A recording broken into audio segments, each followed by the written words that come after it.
Today we gonna talk about Ducky भाई। YouTuber डकी भाई बड़ी मुश्किल में। मारूफ यूट्यूबर डकी भाई पर दर्ज मुकदमा। यूट्यूबर सादुर रहमान उर्फ डकी भाई को लाहौर एयरपोर्ट से गिरफ्तार कर लिया गया। डकी भाई डकी भाई डकी भाई डकी भाई 26 नवंबर को सादुर रहमान उर्फ डक्की भाई को रिहा कर दिया जाता है और फिर एकदम मुकम्मल खामोशी।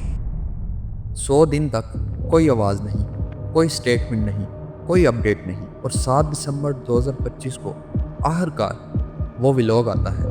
सरफराज चौधरी साहब उस 7 साल के बच्चे को कहते हैं, ये देखो इसके साथ क्या हो रहा है, आप देखोगे तुम इसका प्रोग्राम? कहता नहीं, चलो फटाफट इसको गालियाँ दो। बच्चा कहता है कि सरफराज चौधरी साहब कहते हैं और बच्चा, जबकि मैं डे 1 को आया हूँ, मैं सब कुछ मोबाइल का पासवर्ड, मैंने लैपटॉप के पासवर्ड, मैंने जीमेल के पासवर्ड, मैंने एक चीज़ नहीं छोड़ी। एक ऐसा व्लॉग जो यकीनन देखने से ताल्लुक़ रखता है, एक ऐसा व्लॉग जिसमें हमें पता चलता है कि एक फैमिली 100 दिन का गम, मेंटल टॉर्चर और बेईमानी का बोझ किस तरह उठाती है और कैसे इस सिस्टम के रखवाले इस सिस्टम के अंदर रहते हुए एक इंसान को एक्सट्रॉट करने की कोशिश करते हैं और फिर कैसे एक बिग ब्रदर ने हेल्प की और डकी की फैमिली को रेस्क्यू किया। तो जानते हैं इस पूरी स्टोरी को इसी डॉक्यूमेंट्री में।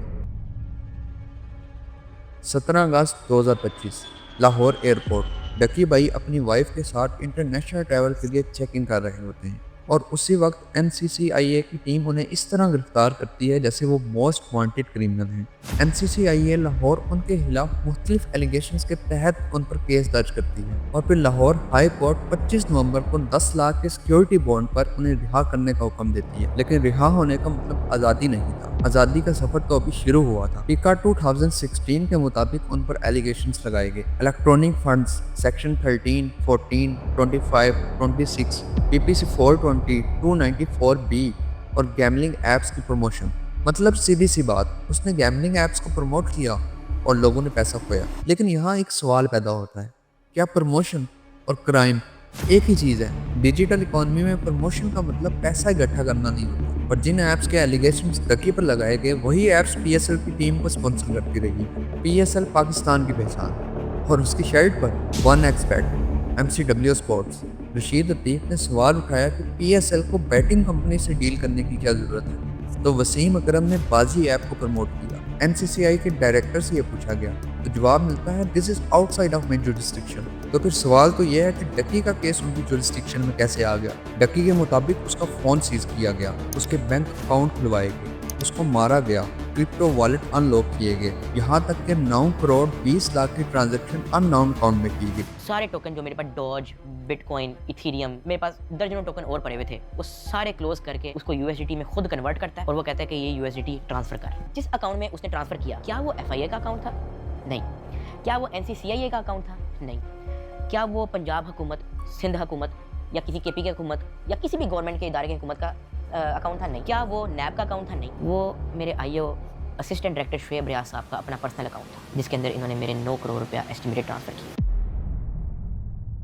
डान के मुताबिक NCCI के एडिशनल डायरेक्टर सरफराज चौधरी को सस्पेंड कर दिया गया। डकी की वाइफ अरूब जदोई ने उन पैसों के हवाले से FIR दर्ज करवाई और फिर डकी ने एक व्लॉग अपलोड किया और उसमें एक नाम लिया, बिग ब्रदर। अपने किसी काम से आया था, उसने मुझे देखा, उसने मेरे से पूछा कि यार डकी तेरे पे केस क्या है? मैंने कहा एप्लीकेशन प्रमोशन का केस है। तो कहता कि क्या ये लोग तेरे से कोई पैसे भी मांग रहे हैं?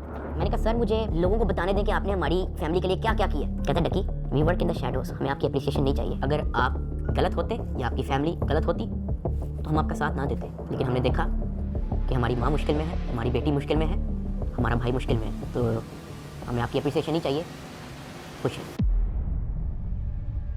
सबसे पहले तो यार salute to dad big brother, because इस बिग ब्रदर ने एक बात साबित की कि अगर हमारी सोसाइटी में या फिर हमारे गवर्नमेंट के अदारों में बुरे लोग पाए जाते हैं तो अच्छे लोग भी हैं और ऐसे लोगों को पैसे या फैम से कोई गर्ज नहीं, उनको इंसानियत से गर्ज है। डकी के मुताबिक उसने पहले 23 मिनट में सारे पासवर्ड दे दिए, लेकिन फिर भी उसे इतने दिन रिमांड में रखा गया बिकॉज उसे पता नहीं था कि ये सज़ा प्रमोशंस की नहीं बल्कि पैसों के लिए है। डकी ने अगर ऐसी चीज़ें प्रमोट की तो उसने माफ़ी भी मांगी और इसकी सज़ा वार्निंग, वीडियो डिलीट या फाइन हो सकता है, लेकिन ये सब नहीं जो उसके साथ हुआ। मेरा इख्तलाफ डकी की फैमिली व्लॉगिंग, रोस्टिंग और ऐसे कंटेंट से हो सकता है, लेकिन इंसानियत से नहीं। और आखिर में एक बात, यह कहानी सिर्फ डकी भाई की नहीं, ये कहानी पूरे पाकिस्तान के डिजिटल इकोसिस्टम की है। अगर सिस्टम के अंदर बुरे और करप्ट ऑफिसर्स हैं तो अच्छे भी हैं जो लोगों की हेल्प करते हैं। इस टॉपिक के बारे में अपना ओपिनियन कमेंट्स में ज़रूर बताएं। मिलता हूँ आपसे नेक्स्ट वीडियो में। Take care.